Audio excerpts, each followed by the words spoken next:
Good afternoon, guys. Now I have discussion C for you. C, we're discussing rural communities, rural workforce. Title is the rural workforce is shrinking, but the people behind it the but the people behind the numbers deserve to be seen. So that is the title. So we're going to dig into the little presentation I made for you. Please enjoy. In rural America, demographic trends often arrive first as stories before they become charts or policy briefs. They show up in exam rooms, living rooms, and kitchen tables, in the quiet confessions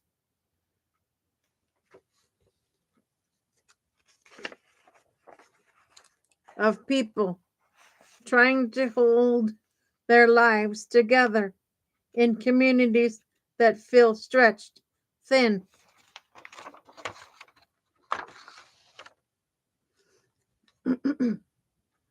I think of one patient, a 72-year-old retired machinist I call Bill.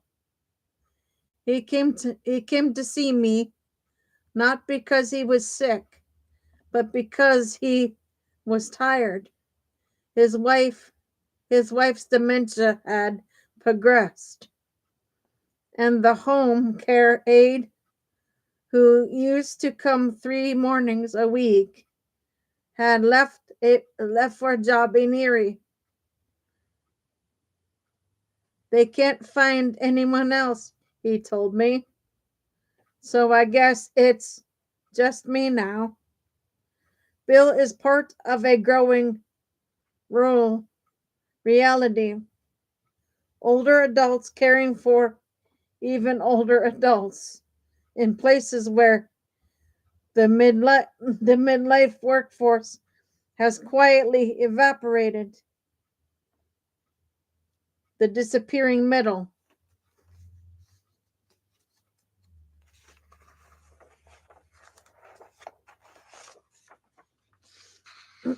In rural counties, the workers who once formed the backbone of essential services, people in their 40s and 50s, are fewer every year.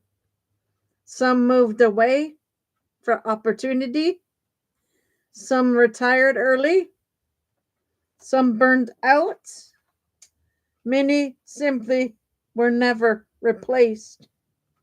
This is not an abstract trend. It is the reason the home care agency couldn't send anyone to help Bill. It is why the local nursing home has closed 2 wings. It is why the EMS crew covering 3 townships is down to 4 people. When we talk about workforce shortages, we often talk about numbers, but the truth is that rural communities are losing the very people who used to keep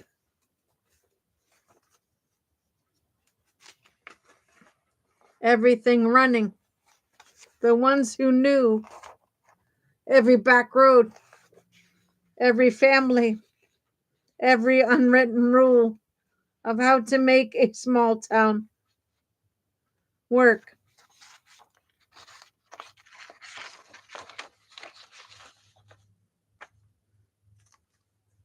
The rural aging boom is personal. Another patient, Maria, is 84 and lives alone in a farmhouse her parents built. She has arthritis, heart failure, and a stubborn independence that has carried her through 8 decades. She wants to age in place, not because she fears nursing homes, but because her home is the last place where her life still feels whole. But aging in place requires a system around her: transportation, home repairs, medication management, caregiver support. In rural America, that system is fraying.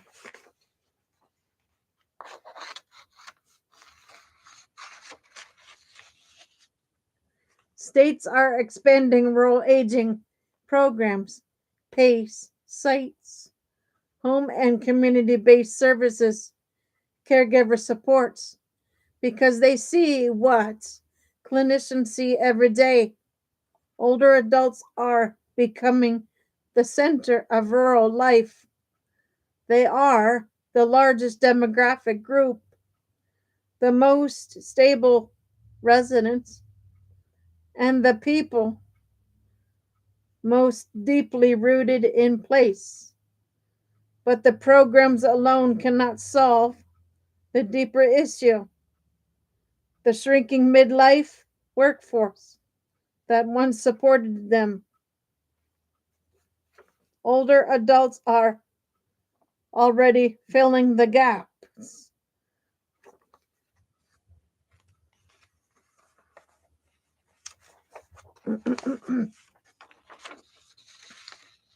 One of the most overlooked truths in rural America is that older adults are stepping back into the workforce, not out of leisure, but out of necessity and love. I think of Carol, a 68-year-old retired nurse who now works part time at the local clinic. She doesn't need the income. She came back because she couldn't bear to see the clinic cut hours. People need us, she said simply. Or James, 74, who volunteers with the EMS crew because they can't staff weekend shifts. I can still drive, he told me, and I know these roads better than anyone.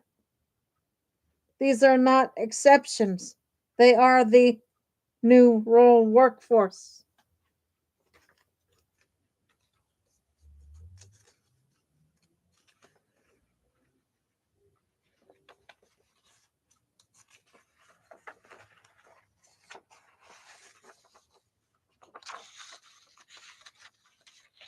Older adults bring steadiness, judgment, and a deep sense of responsibility to community.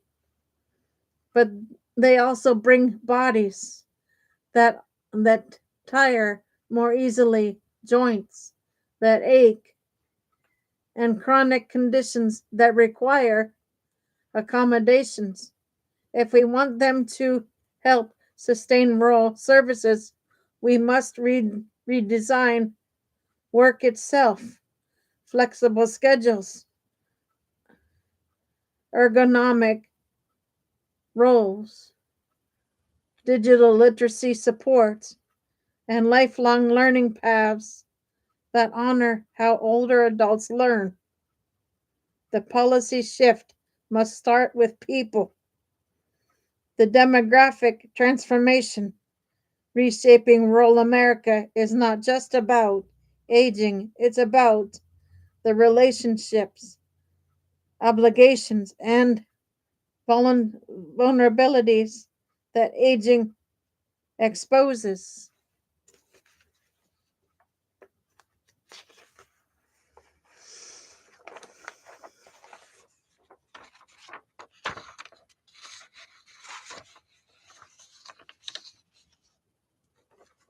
Bill needs respite care so he can be a husband, not just a caregiver.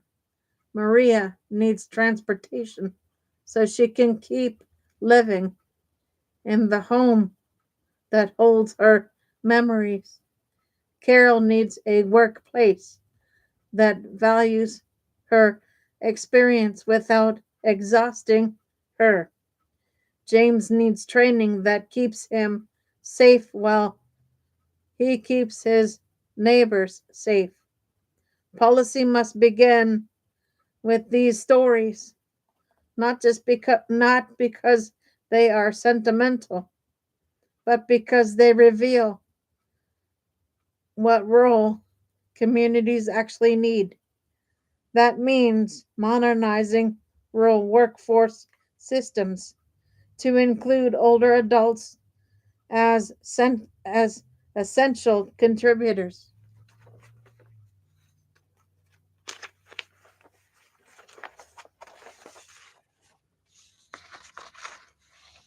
Expanding caregiver supports as core workforce policy, investing in rural housing so workers and caregivers can live where they serve, strengthening rural health infrastructure to support aging in place. These are not abstract reforms, they are the scaffolding that allows real people to live real lives, in real communities, a rural future built around human dignity. Rural America is aging. That is not a failure, it is a fact. And if we listen closely, aging offers us a blueprint for rebuilding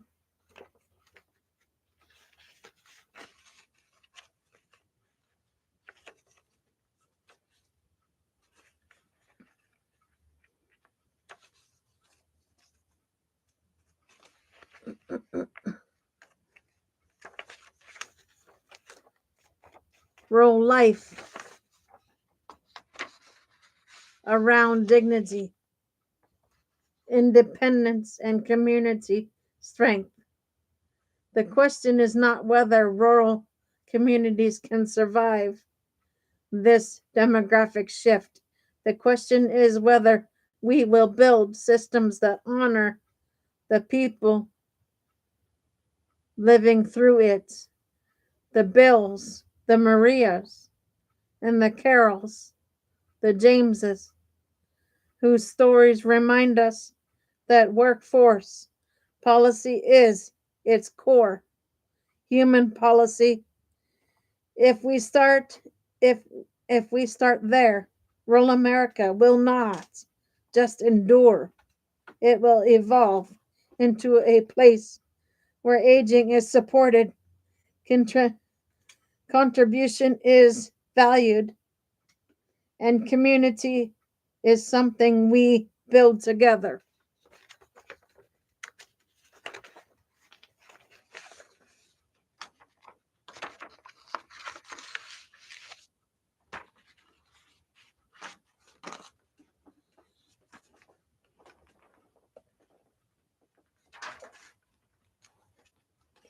Okay, guys. That one is your C. I will see everybody after dinner. For now, Gator Wellness, take care, folks.